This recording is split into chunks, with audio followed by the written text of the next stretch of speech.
Chapter 1, The Worst Birthday. Not for the first time, an argument had broken out over breakfast at number 4 Privet Drive. Mr. Vernon Dursley had been woken in the early hours of the morning by a loud hooting noise from his nephew Harry's room. "Third time this week," he roared across the table. "Can't control that owl. It'll have to go." Harry tried yet again to explain. "She's bored," he said. "She used to fly around outside. If I could just let her out at night." "Do I look stupid?" snarled Uncle Vernon, a bit of fried egg dangling from his bushy moustache. "I know what'll happen if that owl's let out." He exchanged dark looks with his wife Petunia. Harry tried to argue back, but his words were drowned by a long, loud belch from the Dursleys' son, Dudley. "I want more bacon. There's more in the frying pan, Sweetums," said Aunt Petunia, turning misty eyes on her massive son. "We must feed you up while we've got the chance." "I don't like the sound of that school food." "Nonsense, Petunia. I never went hungry when I was at Smeltings," said Uncle Vernon heartedly. "Dudley gets enough, don't you, son?" Dudley, who was so large his bottom drooped over either side of the kitchen chair, grinned and turned to Harry. "Pass the frying pan." "You've forgotten the magic word," said Harry irritably. The effect of this simple sentence of the rest of the family was incredible. Dudley gasped and fell off his chair with a crash that shook the whole kitchen. Mrs. Dursley gave a small scream, clapped her hands to her mouth. Mr. Dursley jumped to his feet, veins throbbing in his temples. "I meant please," said Harry quickly. "I didn't mean—" "What have I told you?" thundered his uncle, bringing spit over the table. "About saying the M-word in my house?" "How dare you threaten Dudley?" roared Uncle Vernon, pounding the table with his fist. I warned you. I will not tolerate mention of your abnormality under this roof." Harry stared from his purple-faced uncle to his pale aunt, who was trying to heave Dudley to his feet. "All right," said Harry. "All right." Uncle Vernon sat back down, breathing like a winded rhinoceros, and watching Harry closely out of the corner of his small, sharp eyes. Ever since Harry had come home for the summer holidays, Uncle Vernon had been treating him like a bomb that might go off any moment, because Harry wasn't a normal boy. As a matter of fact, he was not normal. He was as not normal as it was possible to be. Harry Potter was a wizard. A wizard fresh from his first year at Hogwarts School of Witchcraft and Wizardry. And if the Dursleys were unhappy to have him back for the holidays, it was nothing to how Harry felt. He missed Hogwarts so much.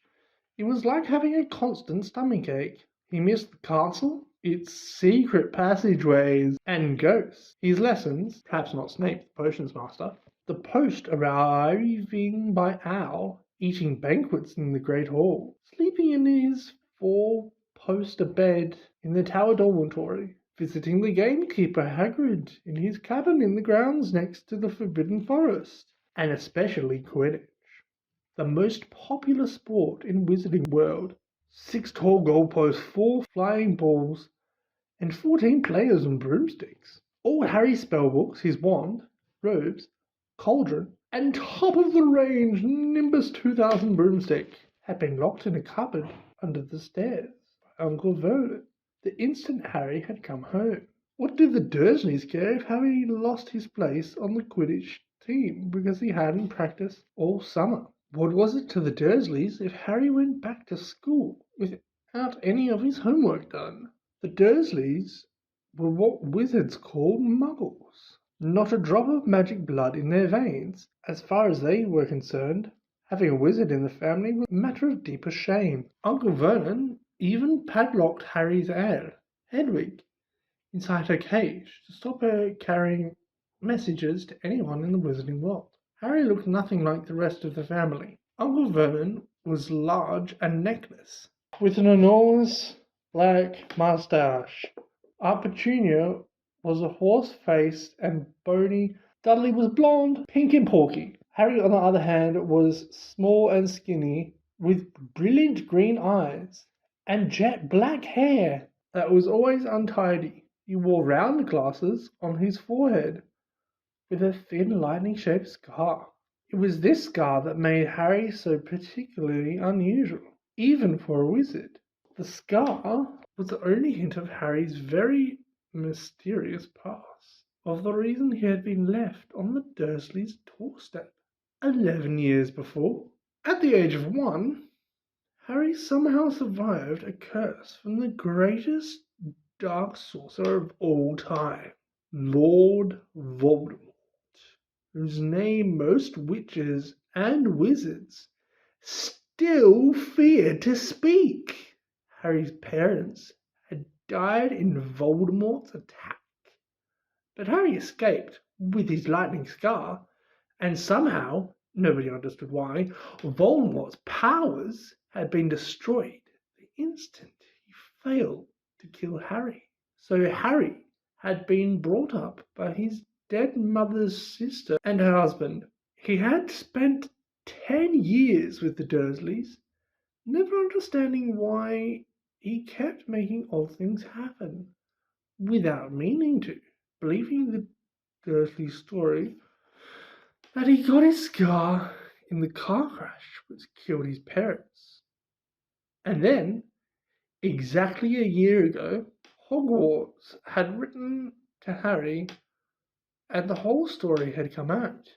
Harry had taken up his place at Wizard School, where he and his scar were famous. But now the school year was over, and he was back with the Dursleys for the summer, back to being treated like a dog that had rolled in something smelly. Dursleys hadn't even remembered that today happened to be Harry's 12th birthday. Of course, his hopes hadn't been high. They'd never given him a proper present, let alone a cake.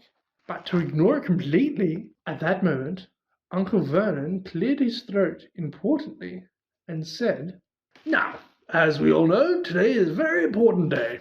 Harry looked up, hardly daring to believe it. "This could be the day I make the biggest deal of my career." Harry went back to his toast. Of course, he thought bitterly, Uncle Vernon was talking about the stupid dinner party. He'd been talking about nothing else for a fortnight. Some rich builder and his wife were coming to dinner, and Uncle Vernon was hoping to get a huge order from him. Uncle Vernon's company made drills. "I think we should run through the schedule one more time," said Uncle Vernon. "We should all be in position at 8 o'clock. Petunia, you'll be in the lounge," said Aunt Petunia promptly, "waiting to welcome graciously into our home." Good. And Dudley? "I'll be waiting to open the door." Dudley put on a foul, simple smile. "May I take your coats, Mr. and Mrs. Mason?" "They'll love him," cried Aunt Petunia rapturously. "Excellent, Dudley," said Uncle Vernon. Then he rounded on Harry. "And you?" "I'll be in my bedroom, making no noise and pretending I'm not there," said Harry tonelessly. "Exactly," said Uncle Vernon nastily. "I'll lead them into the lounge, introduce you, Petunia, and pour them drinks. At 8:15, I'll announce dinner," said Aunt Petunia. "And Dudley, you'll say, 'May I take you through to the dining room, Mrs. Mason?'" said Dudley, offering his fat arm to an invisible woman. "My perfect little gentleman," sniffed Aunt Petunia. "And you?" said Uncle Vernon viciously to Harry. "I'll be in my room, making no noise and pretending I'm not there," said Harry Dudley. "Precisely. Now we should aim to get in a few good compliments at dinner. Petunia, any ideas?" "Vernon tells me you're a wonderful golfer, Mr. Mason." Do tell me where you bought your dress, Mrs. Mason. Perfect. Dudley, how about we have to write an essay about a hero at school, Mr. Mason. I wrote about you. This was too much. Both Aunt Petunia and Harry. Aunt Petunia burst into tears and hugged her son while Harry ducked under the table so they couldn't see him laughing. A new boy? Harry fought to keep his face straight as he emerged. I'll be in my room, making no noise and pretending I'm not there, he said. Too right you will, said Uncle Vernon forcefully. Masons don't know anything about you, and it's going to stay that way. When dinner's over, you take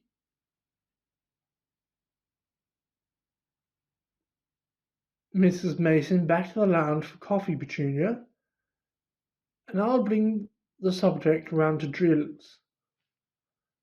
With any luck, I'll have the deal signed and sealed before the news at 10.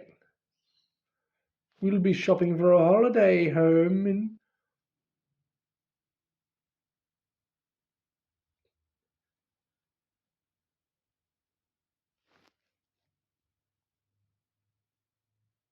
Majorca this time tomorrow. Harry couldn't feel too excited about this. He didn't think the Dursleys would like him being in Majorca than they did in Privet Drive. Right, I'm off into town to pick up the dinner jackets for Dudley and me. And you? He snarled at Harry. You stay out of your aunt's way while she's cleaning. Harry left through the back door. It was a brilliant sunny day. He crossed the lawn, slumped down on the garden bench, and sang under his breath, Happy birthday to me, happy birthday to me. No cards, no presents. He would be spending the evening pretending not to exist. He gazed miserably into the hedge. He never felt so lonely. More than anything else at Hogwarts, more than playing Quidditch, Harry missed his best friends, Ron Weasley and Hermione Granger. They, however, didn't seem to be missing him at all. Neither of them had written to him all summer, even though Ron had said he was going to ask Harry to come and stay. Countless times, Harry had been on the point of unlocking Hagrid's cage by magic and sending her to Ron and Hermione with a letter, but it wasn't worth the risk. Underage wizards weren't allowed to use magic outside of school. Harry hadn't told the Dursleys this.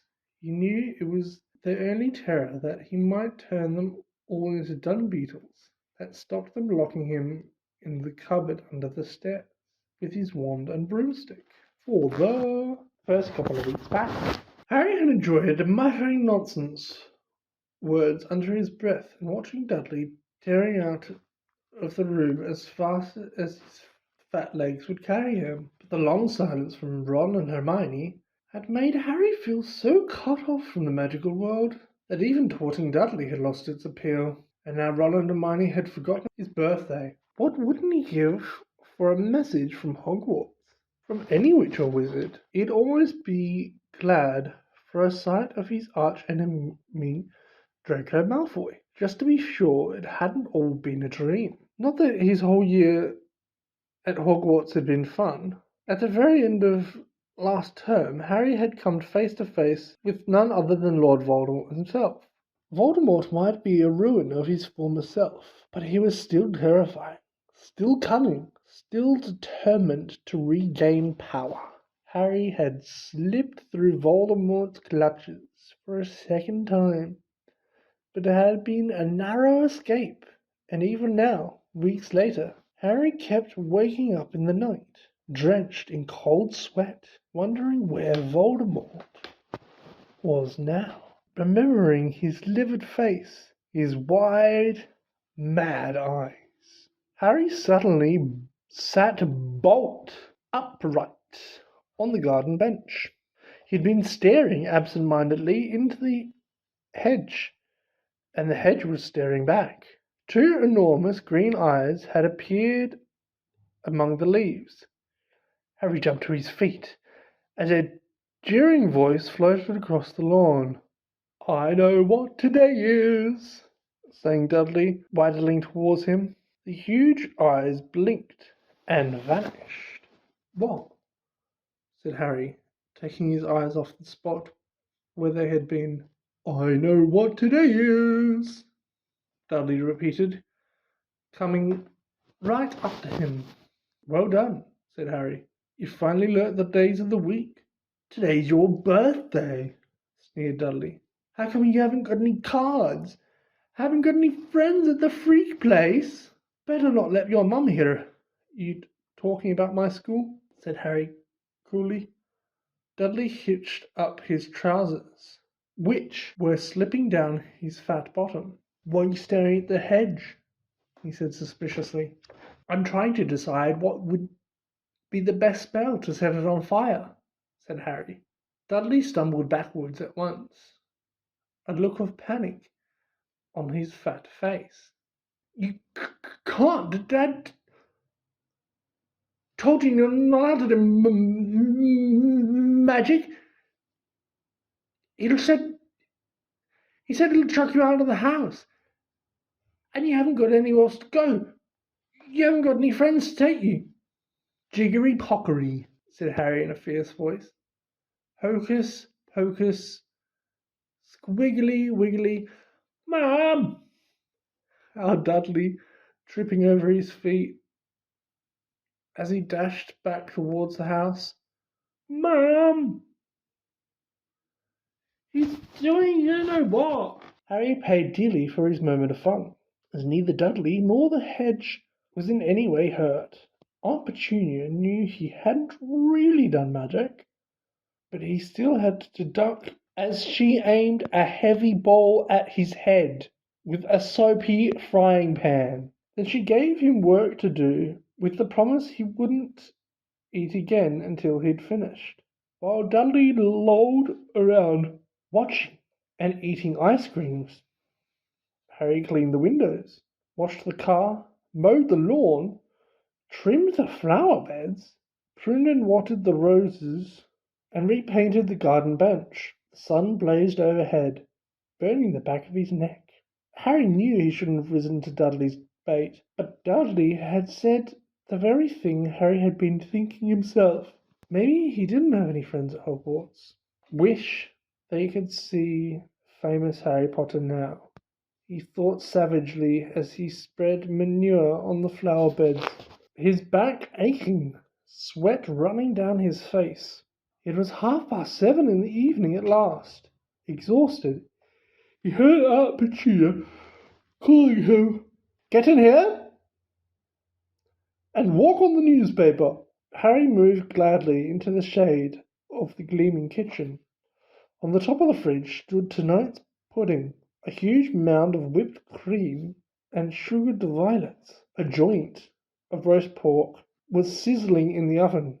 "Eat quickly, the Masons will be here soon," snapped Aunt Petunia, pointing to 2 slices of bread and a lump of cheese on the kitchen table. She was already wearing a salmon-pink cocktail dress. Harry washed his hands and bolted down his pitiful supper. The moment he had finished, Aunt Petunia whisked away his plate. "Upstairs, hurry!" As she passed the door to the living room, Harry caught a glimpse of Uncle Vernon and Dudley in bow ties and dinner jackets. He had only reached the upstairs landing when the doorbell rang and Uncle Vernon's furious face appeared at the foot of the stairs. "Remember, boy, one sound." Harry crossed to his bedroom on tiptoe, slipped inside, closed the door, and turned to collapse on his bed. The trouble was, there was already someone sitting on it. WW House Elf, that's my bet. Why is he sitting on the bed though? Isn't that like against wizard law or some shit? is there a commentary to be made in this chapter? Ugh.